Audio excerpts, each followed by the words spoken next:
Grilled hanger steak with brown butter and chili sauce.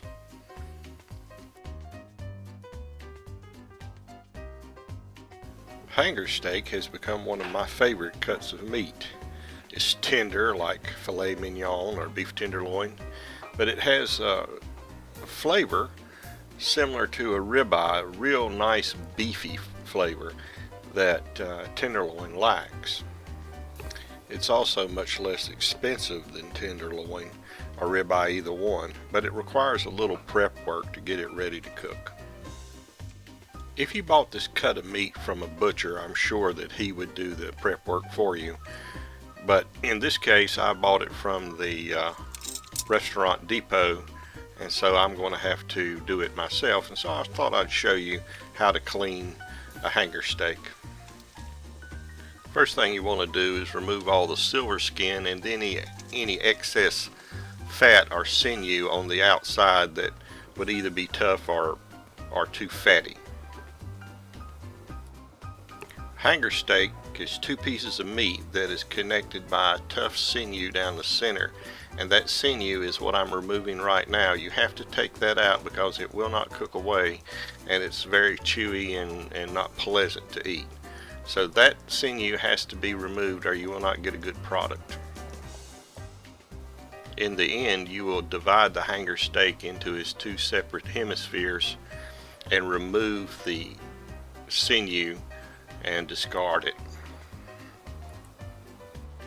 In this case, I'm actually saving all my trimmings, the fat and sinew and what have you, and I'm going to make beef stock with it later, which will be on another video that I'll be using in a video where I'm making bordelaise sauce. So if you have enough trimmings, feel free to make beef stock.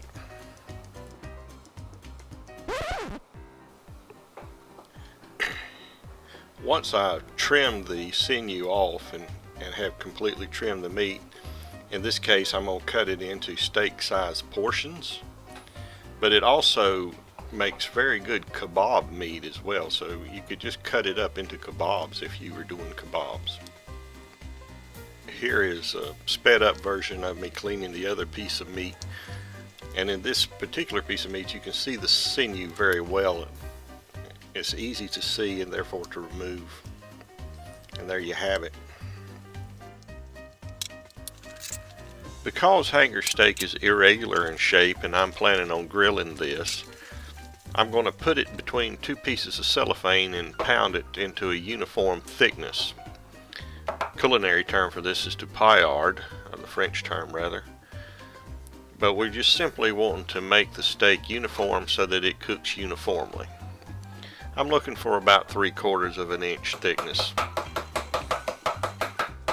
I'm going to have to adjust my camera angle so that I'm not getting my hair into the shot, which is kind of aggravating, but hey, I'm 56 years old and I still have hair, which is nice. A hanger steak is a steak that's taken from the plate of a steer or of a heifer, and it's a tender piece of meat because it basically hangs below the belly. It's sometimes referred to as a butcher's steak because very often the butcher would keep this delicious tender piece of meat for himself.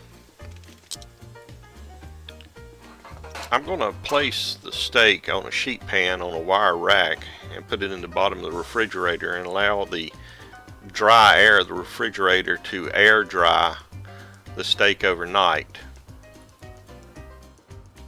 This will help the steak to brown really nicely and develop a nice crust on the grill, or if I'm pan searing it.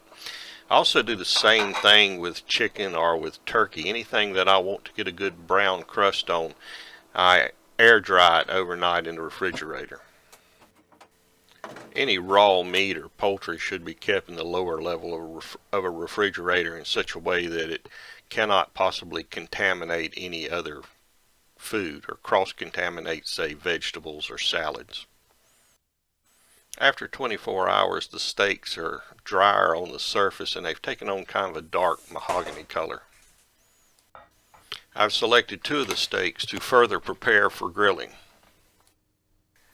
This is called a quick cure method, where I sprinkle the surface of each steak with kosher salt and a little bit of sugar on both sides, and then I set for about 20 minutes and allow further moisture to be taken out of the steak on the very surface of the steak, and also some of the sugar to be infused and the salt infused in the surface.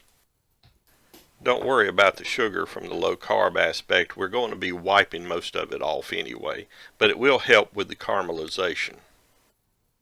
I learned this technique from Chef Gennarino Di Stefano, who used to work in the Tavern on the Green in New York City.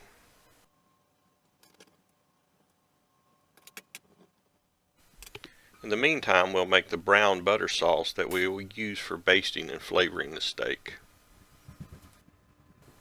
The French term for this is a beurre noisette, and all it entails is simply heating butter to the point where it goes beyond foaming and begins to lightly turn brown and give off a nutty aroma. Just be careful not to let it go too far and burn, otherwise you got to start all over. This is a simple but really flavorful concoction, and you can use it on steak as we're doing here, but also poultry, fish, pork. It's really very, very versatile.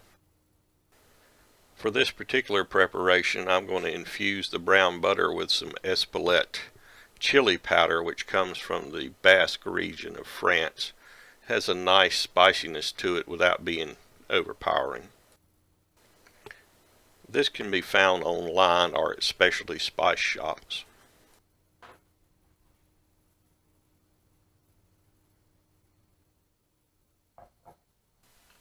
Okay, the steak is rested for about 20 minutes, and what we're going to do is wipe off the salt and the sugar and the excess moisture. You can see the moisture is drawn to the surface of the steak. Don't worry about this drying your steak out too much. I promise you the steak will still be tender and juicy inside, but it will give it a really nice char once it goes on the grill. You won't have a gray steak, for instance.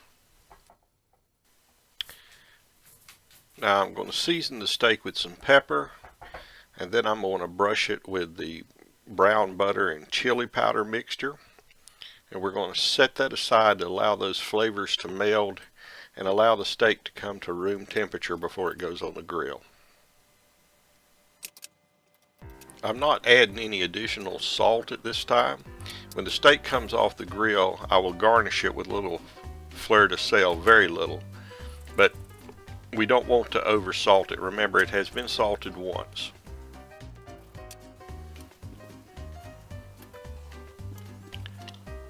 Alright, we're going to put them on the grill, and I'm putting them presentation side down first to get the best sear on the side that once it's flipped will be the presentation side that will be up on the plate. Along with the steaks, we're going to grill some cherry tomato on the vine and some slices of portobello mushroom.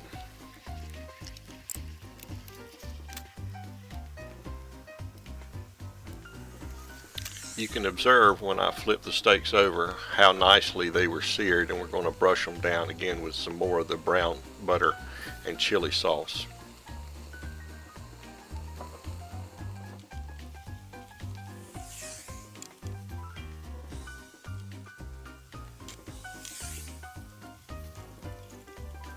Always remember too to turn the steaks up edgewise and sear the edges as well.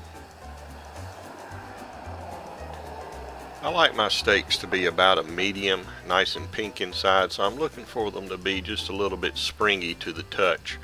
But you cook your steak to your own liking. Always remember too that when you remove the steaks from the grill, set them aside and allow them to rest, allowing the juices and the temperatures to equalize inside so that when you cut them they don't bleed out on you. I'm very pleased with the results we got. The flavor was fantastic, tender and juicy and beefy, and I hope that this will inspire you to give this hanger steak recipe a try. Please like and subscribe. If you have any comments, leave them in the comments section. And for other recipes and videos, check out my page at cheftylermaking.com. Thank you.